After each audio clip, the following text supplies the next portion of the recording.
জড়িত গতিকে মই মোৰ তলত 40জন শ্ৰমিক আছে।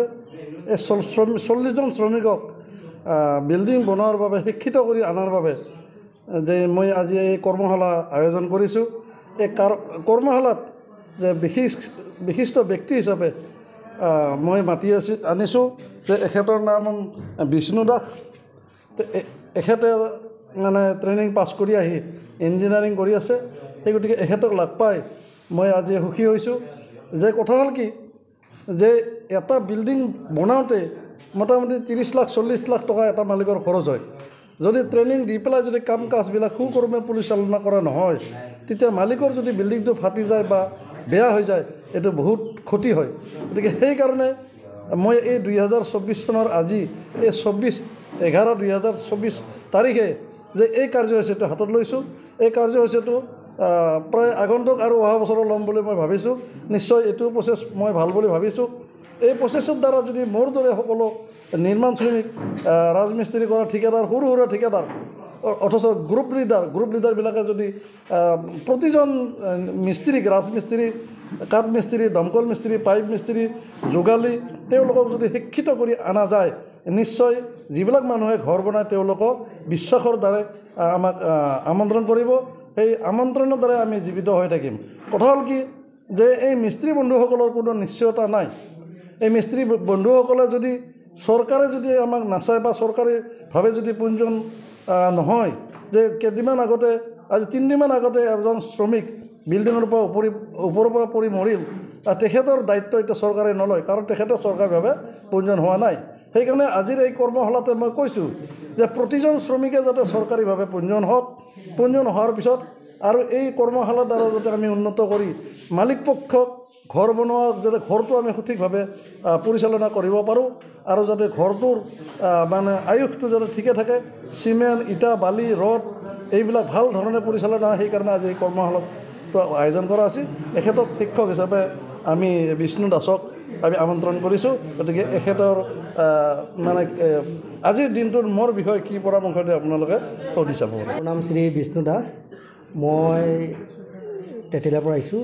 মোৰ TR ID হ'ল 69595।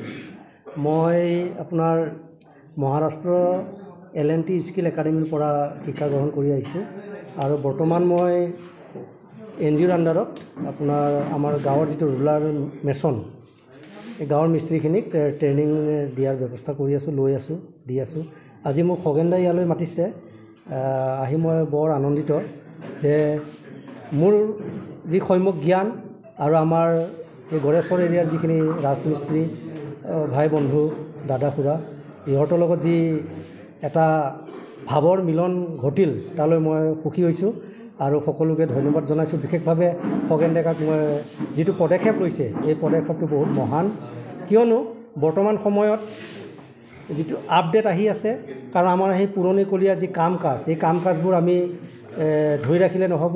নতুন যুগৰ সূচনা কৰিবৰ হ'লে বা নতুন ভাৰত গঢ়িবৰ হ'লে নতুন জ্ঞান সঞ্চাৰ কৰিব লাগিব আৰু সেই জ্ঞান সকলোকে বিতৰণ কৰাই আমাৰ উদ্দেশ্য আৰু সেই উদ্দেশ্যে মই আহিছোঁ। কাৰণ জ্ঞান শেষ নহয় আৰু জ্ঞান আকৌ ল'বলগীয়াও আছে আৰু যিখিনি লৈছোঁ সেইখিনি জ্ঞান দিবলৈ আহিছোঁ যাতে ভৱিষ্যতে আমাৰ যি মিস্ত্ৰী বন্ধু আছে এই বন্ধুখিনিয়ে যাতে নিজক সুৰক্ষিত কৰি, নিজক ছেফটি কৰি কেনেদৰে নিজৰ কৰ্মপন্থা আগলৈ সুকলমে নিব পাৰে, নিজৰ কৰ্মদক্ষতা কেনেকৈ আগবঢ়াই নিব পাৰে, তালৈ যাতে বাট দেখুৱাই দিব পাৰোঁ, তাৰ সেই আজি শিক্ষাদান কৰা গৈছে। বিশেষকৈ ছেফটিৰ ওপৰত শিক্ষাদান দিয়া গৈছে, কাৰণ যিহেতু আমাৰ শ্ৰমিকখিনি এটা পৰিয়াল পিছত থাকে, পৰিয়ালটোক পোহপাল দিয়ে, কাম কৰিয়ে পোহপাল দিয়ে। সেইটো কাৰণে ছেফটিটোৰ ওপৰত প্ৰথমে আমি গুৰুত্ব দিছোঁ। তাৰপিছত আমি পইণ্ট টু পইণ্ট আপোনাৰ ধৰক এটা ঘৰ বনাবলৈ গ'লে বা বিল্ডিং এটা বনাবলৈ গ'লে আমাৰ সাধাৰণ গাঁৱৰ মিস্ত্ৰীখিনিয়ে কি ভুল অৱলম্বন কৰে বা ভুল কৰি যায়, এই ভুলখিনি আমি ইয়াতে সোঁৱৰাই দিবৰ কাৰণে চেষ্টা কৰিছোঁ। কাৰণ একদিনা ট্ৰেইনিঙত এটা বিশাল এটা শিক্ষা কেতিয়াও হ'ব নোৱাৰে আৰু শিক্ষা বহলভাৱে ল'ব লগা হ'লে মোটামুটি এমাহ সময় লাগে। যিখিনি কম বেছি পৰিমাণে ধৰক আজি যাতে এই দিনজোৰা কাৰ্যসূচীত আমি মোৰ যি সম্যক জ্ঞান সেই দিব পাৰিছোঁ নে নাই